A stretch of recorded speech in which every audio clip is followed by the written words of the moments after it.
Spektrofotometer merupakan metode analisa yang didasarkan pada pengukuran serapan sinar. Fungsi spektrofotometer adalah untuk melakukan analisa atau menghitung seberapa banyak atau besar konsentrasi senyawa pada sampel tertentu. Spektrofotometer memiliki beberapa bagian, diantaranya yang pertama yaitu sumber cahaya spektrofotometer. Sumber energi atau cahaya pada spektrofotometer diperoleh dari lampu. Lampu pada spektrofotometer yang paling umum digunakan adalah lampu tungsten atau disebut juga wolfram dan lampu deuterium. Yang kedua yaitu monokromator spektrofotometer. Monokromator merupakan bagian komponen pada spektrofotometer yang berfungsi untuk memecah cahaya polikromatis menjadi monokromatis untuk kemudian digunakan dengan kebutuhan panjang gelombang yang diinginkan. Ketiga yaitu sampel kompartemen spektrofotometer, merupakan bagian pada spektrofotometer yang digunakan untuk meletakkan sampel dalam kuvet. Kuvet sendiri merupakan komponen atau wadah yang terbuat dari kaca, kuarsa ataupun silika untuk menaruh sampel yang akan dianalisis. Yang keempat yaitu kuvet yang baik haruslah memenuhi syarat seperti permukaannya harus lurus dan sejajar secara optis, tidak berwarna sehingga cahaya bisa ditransmisikan, tidak bereaksi terhadap bahan kimia, tidak mudah rapuh, memiliki bentuk yang sederhana namun solid. Yang kelima yaitu detektor spektrofotometer, memiliki fungsi untuk menangkap sinar yang telah melewati sampel untuk kemudian diubah menjadi signal listrik oleh amplifier, sehingga didapatkan besar nilai pengukuran dan dicatat oleh recorder. Hasil pengukuran biasanya akan ditampilkan di layar atau di monitor komputer jika memang sudah terhubung. Prinsip kerja spektrofotometer dalam hukum ini, jika cahaya monokromatik yang melewati satu media, maka sebagian cahaya lainnya akan diserap dan sebagian dipantulkan, dan sementara sebagian lagi akan dipancarkan. Cara kerja dari alat spektrofotometer yang pertama, sampel dilarutkan dalam pelarut, kemudian sampel dimasukkan dalam kuvet. Lalu di dalam keadaan tertutup atur T yang mana sama dengan 0% dan dalam keadaan terbuka atur T sama dengan 100% atau A sama dengan 0. Dan yang terakhir, masukkan sampel dan ukur persen T atau A. Cara merawat spektrofotometer yang pertama, sebelum digunakan biarkan mesin warning up selama 15-20 menit. Yang kedua, spektrofotometer sebisa mungkin tidak terpapar sinar matahari langsung karena dapat mengganggu pengukuran. Yang ketiga, simpan spektrofotometer di dalam ruangan yang suhunya stabil dan di atas meja yang permanen.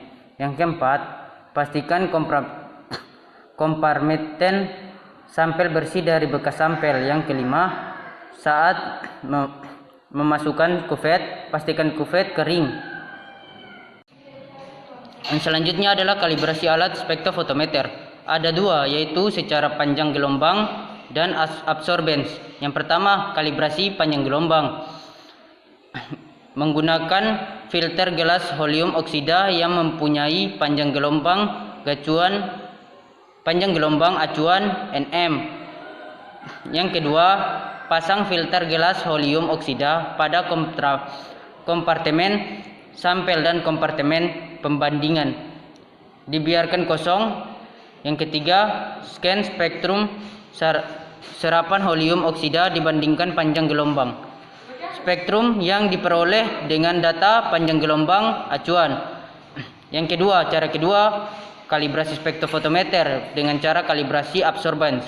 Yang pertama, buat larutan kalium dikromat 50 tambah 0,5 mg dalam 1 liter, 0,005 molaritas atau sama dengan larutan asam sulfat atau larutan A. Yang kedua, buat larutan kalium dikromat 100 tambah 1 mg dalam 1 liter, 0,00 molaritas atau larutan asam sulfat atau larutan B. Yang selanjutnya, buat larutan 0,0005 molaritas atau larutan asam sulfat sebagai pembanding dan bandingkan hasilnya dengan data acuan atau sama dengan plus 2%. Yang kedua, alat elektrolit analyzer.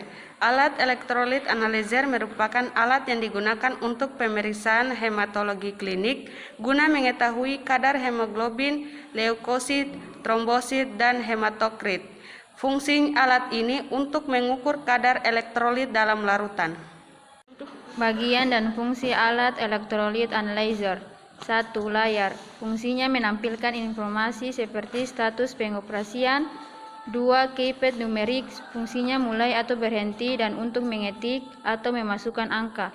3. Tombol on atau off. Fungsinya untuk menyalakan dan mematikan alat. 4. Sampel room.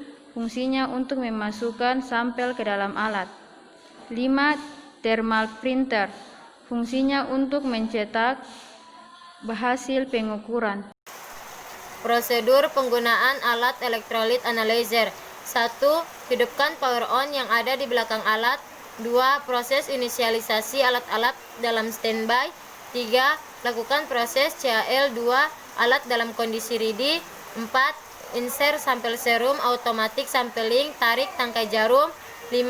Ada suara bip, masukkan kembali tangkai jarum. 6. Proses menginstrumen. 7. Finish. Prinsip kerja alat electrolyte analyzer yaitu sampel akan ditarik oleh elektroda yang sensitif terhadap ion-ion tersebut. Kemudian digunakan elektroda reference untuk membandingkan naik turunnya potensial. Cara perawatan alat electrolyte analyzer. 1. Hisapkan protein removing likeness sample. 2. Lakukan berulang-ulang troubleshooting. A. Jika NaCl overflow, bersihkan aspirasi sistem atau terjadi sumbatan. Lakukan penggantian inner solution ion elektroda. B. Jika pipet tidak menghisap atau no sampel, bongkar dan bersihkan sistem aspirasi atau terjadi sumbatan. C. Jika nilai tidak sesuai atau nilai tinggi atau nilai rendah, lakukan kalibrasi ulang dan baca sampel calibration solution. 1. Tekan CAL1, 2. Tekan CAL2, 3. Alat dalam kondisi ready. Kelebihan alat ini yaitu 1. Mudah mengoperasinya. 2. Dia memiliki slip sehingga tidak boros reagen.